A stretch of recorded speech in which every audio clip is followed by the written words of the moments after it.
नमस्कार साथीहरू, तपाईलाई स्वागत छ सर्ट प्रोग्रामिङ च्यानलमा र तपाईले अहिलेसम्म पनि मेरो च्यानल सब्स्क्राइब गर्नुभएको छैन भने मेरो च्यानल सब्स्क्राइब गर्नुहोस् र साथमा रहेको बेल आइकन पनि दबाउनुहोस्। र आज हामी सिटिबी डिप्लोमा फर्स्ट सेमिस्टर फिजिक्समा रहेको एउटा डेरिभेसन गर्नेछौँ, जुन डेरिभेसन तपाईलाई एक्जाममा बारम्बार सोध्छ।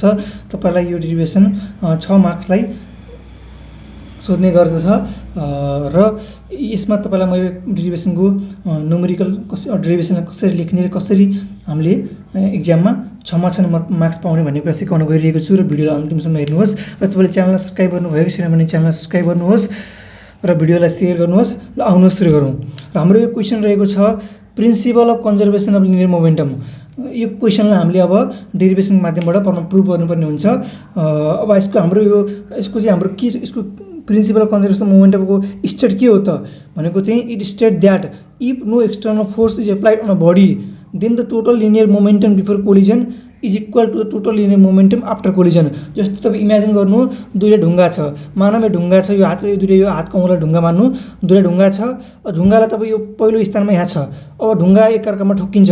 ठोक्केपछि के हुन्छ, ढुङ्गा उछिटिन्छ कि नै?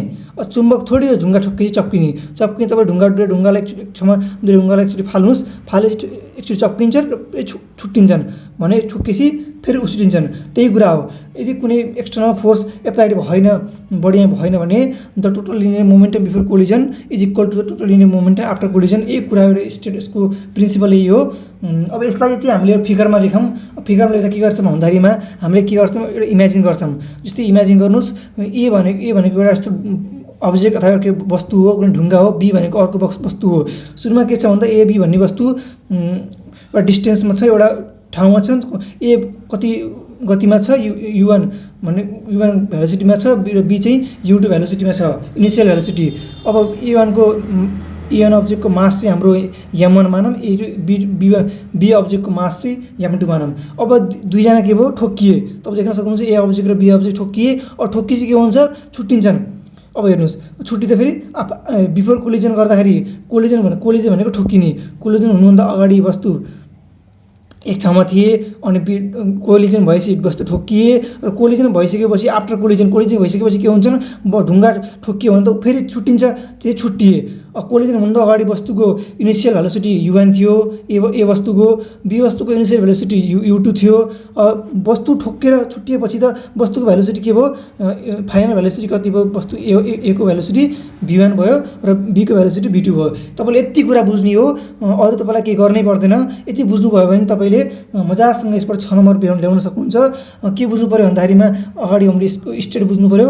स्टेट बुझिसकेपछि हामीले दुईवटा वस्तु एकअर्कामा ठोक्किएपछि छुट्टिन्छन्, त्यो कुरालाई हामीले फिगरमा उतार्ने हो। त्यति गरिसकेपछि अब हामीले यसलाई भाषामा लेख्छौँ। जुन कुरा तपाईँले यहाँ मैले भने नि त्यही कुरा तपाईँले भाषामा लेख्ने हो। अब के लेखिन्छ भन्दा लेट अस कन्सिडर मानौँ two bodies A and B. हाम्रो दुईवटा बडी छ A and B, having mass, A को मास हाम्रो m1 छ, बी को मास m2 छ। अनि मुभ विथ इनिसियल भेलोसिटी ए को गति जस्तैमा ए वस्तु u1 गतिमा हिँडिरहा र बी को वस्तु u2 को गतिमा हिँडिरहा। अनि यस सुनिल फिगर ए हाम्रो पहिलो फिगरमा यही भने हो। After sometimes two body are collide, ठोक्किन्छ एकअर्कामा, two body are collide with one another. यस सुनिल फिगर बी हाम्रो बीमा देख्न सकिन्छ। At last after collision two bodies moves with final velocity v1 and v2। जब दुईवटा वस्तु ठोक्किन्छन्, दुईवटा वस्तु ठोक्किसकेपछि उछिटिन्छन् भने फेरि उछिटिएपछि वस्तु ए चाहिँ आफ्नो फाइनल गतिमा जान्छ v1 र वस्तु बी चाहिँ फाइनल गतिमा जान्छ v2।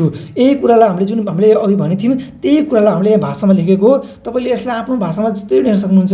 तपाईँ आफ्नो जस्तो सजिलो लाग्छ जस्तै तपाईँ लेख्न सक्नुहुन्छ। Letter A before collision we have object A with mass m1 with object B mass m2। तपाईँले जसरी लेख्न सक्नुहुन्छ लेख्नुहोस्। यो तपाईँले के गर्नु पऱ्यो भन्दाखेरिमा यी सबै कुराहरूलाई सामेल गर्नु पऱ्यो। जस्तै वस्तुको वेट m1 छ, m2 छ, वस्तु ठोक्किए, आफ्टर कोलिजन हुँदा वस्तुको गति इनिसियल गति कति थियो, फाइनल गति कति थियो। तपाईँले यसलाई जस्तै लेख्न सक्नुहुन्छ लेख्नुहोस्। यो चाहिँ तपाईँले आफ्नो भाषाअनुसार जस्तो तपाईँलाई जस्तो ल्याङ्ग्वेजमा आउँछ त्यस्तै ल्याङ्ग्वेजमा लेख्नुहोस्। यति गरिसकेपछि हामी के गर्छौँ भन्दाखेरिमा अब हेर्नुहोस्, इनिसियल मोमेन्टम अफ बडी ए, हाम्रो बडी पहिलो बडी ए बडीको हाम्रो इनिसियल मोमेन्टम कति छ, u1 छ र बडी 2 को इनिसियल मोमेन्टम कति छ हाम्रो। ल तपाईँलाई यहाँ एउटा कुरा सिकाउन मैले बिर्सेछु। हाम्रो मोमेन्टम भनेको के हो भन्दाखेरिमा momentum is equal to initial velocity into mass. Momentum भनेको हाम्रो मोमेन्टम भनेको के हो भन्दाखेरिमा भेलोसिटी इन्टु मास हो। अब इनिसियल मोमेन्टम अफ बडी ए, हाम्रो बडी ए को इनिसियल मोमेन्टम के हो भन्दाखेरिमा अब यसको भेलोसिटी कति छ u1, यसको मास कति छ m1 भने m1 इन्टु u1। अब initial momentum of body B, अब बडी बी को इनिसियल मोमेन्टम के हो v इन्टु m, भेलोसिटी यसको कति छ u2 छ, यसको मास कति छ m2 इन्टु u2। अब त्यसै गरी final momentum of body A को फाइनल मोमेन्टम कति हो m1 v1 र बडी बी को फाइनल मोमेन्टम m2 v2, किनभने momentum is equal to velocity into mass हुन्छ। यो चाहिँ हामी रफ गरौँ। यति गरिसकेपछि हामी यहाँ हेर्नुहोस्, अघि हामीले के निकाल्यौँ इनिसियल मोमेन्टम फाइनल मोमेन्टम निकाल्यौँ। त्यसपछि अब change in momentum of body A, अब बडी एमा चेन्ज इन मोमेन्टम कसरी निकालिन्छ भन्दाखेरि जस्तै मानव तपाईँ एउटा मान्छे हुनुहुन्छ, तपाईँ सुरुमा 10 किलोमिटरले हिँड्नुभयो, तपाईँको सुरुको गति तपाईँ जब दुगुर्नुहुन्छ सुरुमा तपाईँ 10 किलोमिटरको गतिले दुगुर्नुभयो र तपाईँको तपाईँ यहाँ फाइनलमा फिनिस लाइनमा पुग्दाखेरि तपाईँको गति 20 किलोमिटर भयो।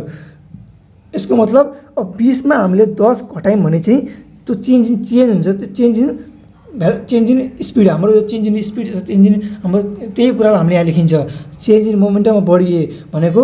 अब हामीले बडी ए को फाइनल मोमेन्टममा बडी ए को इनिसियल मोमेन्टमलाई घटाउँछौँ। जस्तै m1 u1 minus m1 u1 m1 v1 minus m1 u1।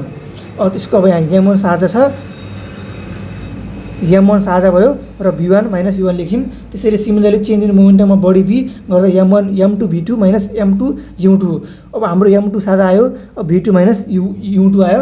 अब त्यसपछि हामीले के गर्छौँ भन्दाखेरिमा अब हेर्नुहोस् है, if f a force a B the force exerted by a body A on B and F B with the force exerted on body B on A।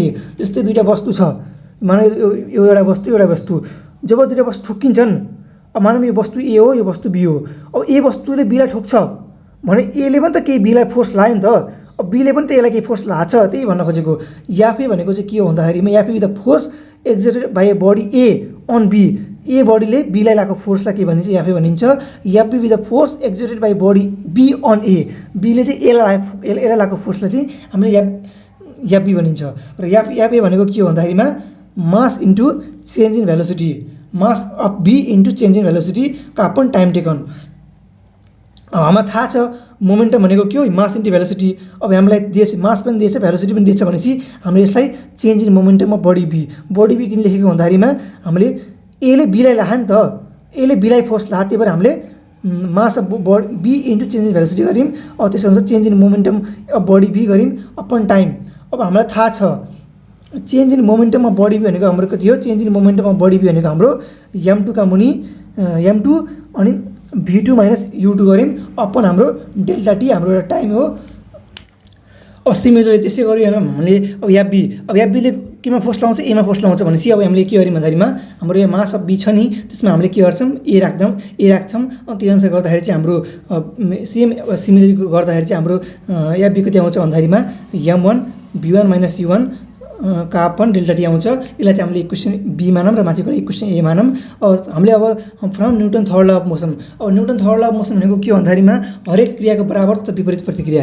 अब त्यसैले अब हामीले याफे भनेको हाम्रो force A on B is equal to याफ B, minus हामीले लेख्यौँ किन लेख्यौँ भन्दा हरेक क्रियाको बराबर तथा विपरीत हुन्छ नि, विपरीत प्रतिक्रिया भएको कारणले हामीले माइनस लेखेको हो। हाम्रो याफे भनेको हाम्रो कति छ m2 v2 माइनस u2 का अपन डेल्टा टी और हाम्रो एफबी भनेको यो छ, त्यसलाई हामीले यहाँ मान राखेको हो।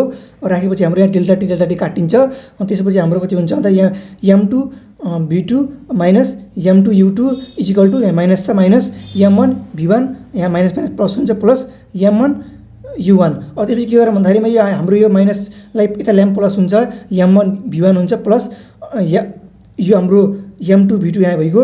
अब हाम्रो यो m1 u1 यहाँ राखौँ, यो हाम्रो माइनसमा छ, यसलाई हामीले यता लैजाउँ प्लसमा हुन्छ m2 u2 गऱ्यौँ। यसलाई हामीले इक्वेसन सी मानौँ। अनि हामी त्यसपछि thus the equation C gives the relation for the principle of conservation of linear momentum. यतिकै लेख्नुभयो भने तपाईँले 6 नम्बर पाउनुहुनेछ। तपाईँलाई बुझ्नुपर्ने कुरा के हो भन्दाखेरिमा तपाईँले यसमा मुख्य हेर्नुपर्ने कुरा भनेको तपाईँले यसमा न्युमेरिकललाई फोकस गर्नु। मेन गुदी कुरा भनेको हाम्रो न्युमेरिकल हो। तपाईँले भाषादेखि नडराउनु, भाषा तपाईँले आफै मिलाएर लेख्ने हो। चित्रलाई हेर्नुहोस्, सिर्फ तपाईँ अगाडि के गर्नु भन्दाखेरि चित्र बनाउनु, चित्रलाई हेर्नुहोस् अनि चित्रलाई व्याख्या गर्नुहोस्। सिर्फ चित्रमा जे छ त्यसलाई लेखेर व्याख्या गर्नु, त्यो कुरा नरट्नु, सिर्फ व्याख्या गर्ने हो। चित्रमा जे छ त्यही लेख्दै भन्ने हो। जस्तै हाम्रो यहाँ हेर्नुहोस्, मैले चित्रमा जे छ, यहाँ चित्रमा जे छ त्यही कुरा लाउने व्याख्या गरेको हो। अब त्यही कुरा अब इनिसियल मोमेन्टम हामीले जे छ त्यही लेख्यौँ। हाम्रो मेन गुदी कुरा कहाँबाट सुरु भयो भन्दाखेरिमा यहाँबाट सुरु भयो। यसरी नै हामीले डेरिभेसन गरिन्छ। र तपाईँलाई यससँग अरू सम्बन्धी अरू डेरिभेसन चाहिएको छ भने मैले यो च्यानलमा यस्तो डेरिभेसन अरू पनि अपलोड गर्नेछु।